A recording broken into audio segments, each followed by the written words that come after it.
네, 여러분 안녕하세요. 수학작가 김재현입니다. 자, 함수의 극한 두 번째 시간이죠.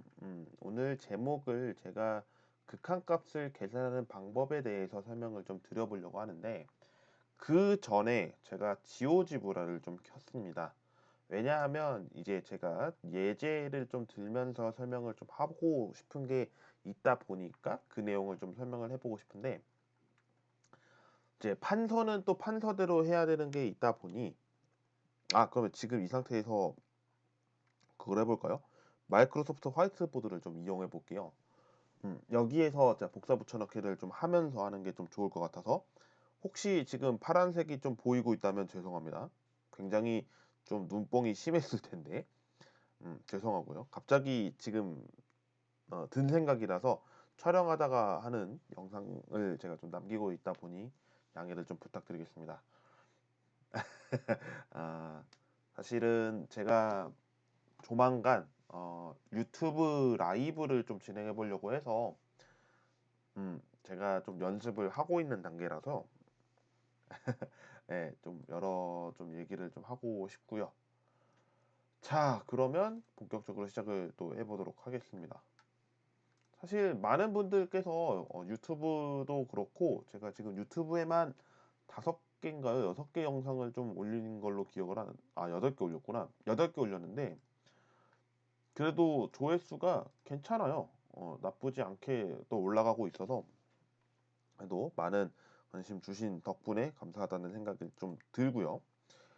자, 이제 여러분께 어떤 이야기를 하고 싶느냐라고 한다면 함수를 제시하고 극한값 구하는 과정을 좀 설명해 보려고 합니다. 대표적인 케이스가 하나 있죠. 바로 절대값, 절대값 x인데요. 이 그래프를 가지고 극한값을 구하라는 내용이 있고요. 그리고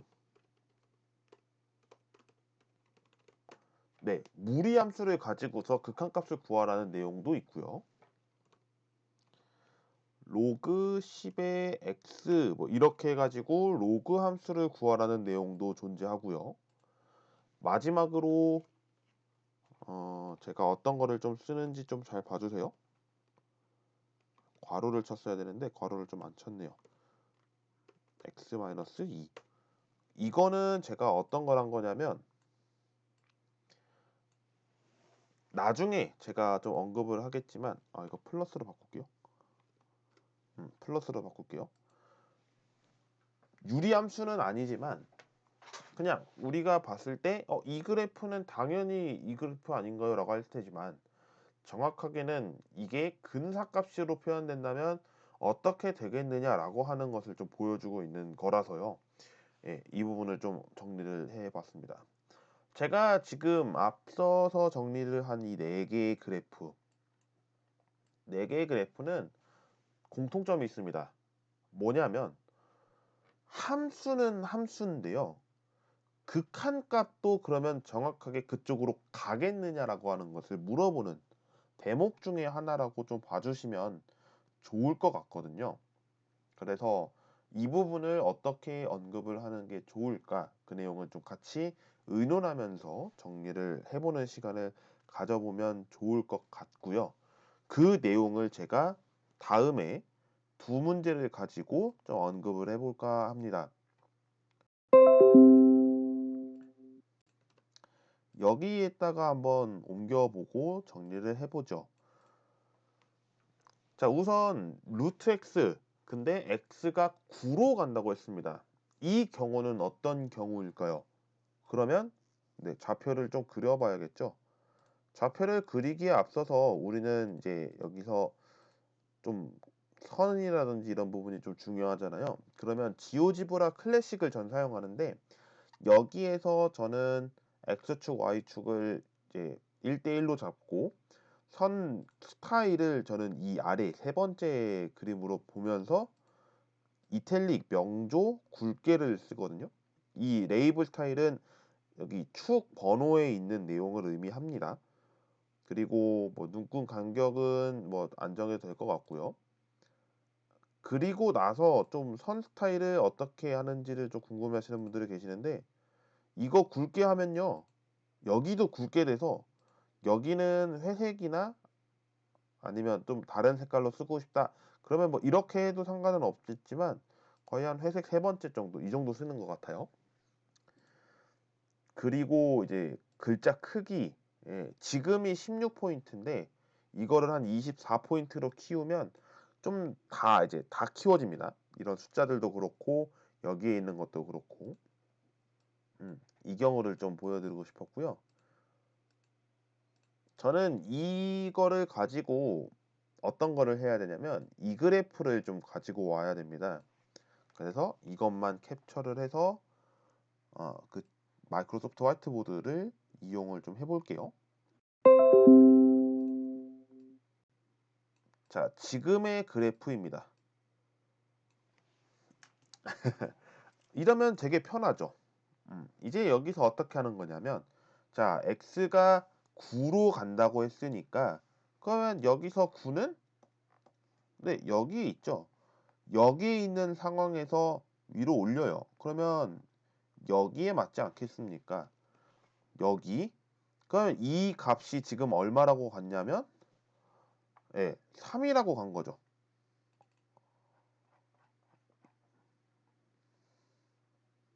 자, 여기. 그러면 이 값에 정확하게 대보는 겁니다. 이렇게요. 대보면 얼마라고 지금 뜨는 건가요? 네, 3이라고 뜨고 있죠. 이 3이 그러면 함수 값이 될 텐데 정말 그러면 그 근처에 3으로 가고 있느냐 이거를 좀 보겠습니다. 보면요. 9로 가고 있죠. 지금 이쪽으로 9로 가면 지금 이 그래프가 점점점 어디로 가고 있나요? 여기로 가고 있죠. 그러면 무슨 얘기가 되냐면 3으로 가고 있다라고 이야기를 할 수가 있게 되는 내용입니다. 그럼 반대로 이쪽으로도 한번 가볼까요? 그러면 네, 위로 이렇게 내려가고 있는 것을 볼 수가 있죠. 그러고서 어디로 가고 있나요? 똑같이 3으로 가고 있습니다. 그렇죠? 그 이야기는 결과적으로 x가 9로 가까이 가고 있을 때 루트 x는 네, 3으로 가고 있다라는 것을 알 수가 있는 거죠. 이해가 되셨죠? 근데 제가 이 내용은 제가 뭐 나중에 언급하겠습니다만 왼쪽으로도 가고 오른쪽으로도 가고 있는 모습을 좀 보여드렸는데 왜 이렇게 가느냐를 나중에 언급을 하게 될 때가 생길 텐데 그때 말씀드릴게요. 자, 그리고 문제에서 제가 했던 것이 네, 이거였습니다. 다시 캡처를 해볼게요.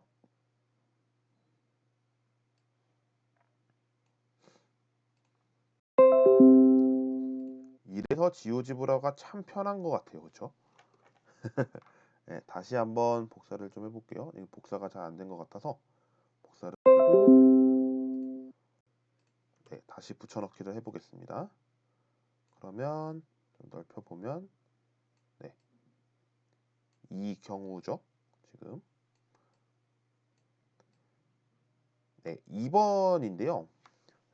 사실 여기에서 지오지브라의 단점이 하나 있습니다. 그냥 그린다면 네, 여기 지금 빈 상황이에요.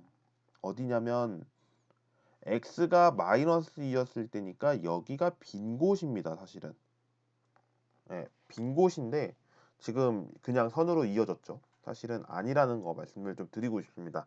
왜냐하면 우선 이 그래프 자체가 보라색으로 좀 해야겠죠? y는 x 플러스 2분의 x 제곱 마이너스 4라고 하지만 정확하게는 x는 네, 마이너스 2면 안 되죠. 다시 얘기하면 정확하게 이런 조건 제시법을 쓸 수가 있어요. 이게 뭐냐면 정의역입니다. 그쵸?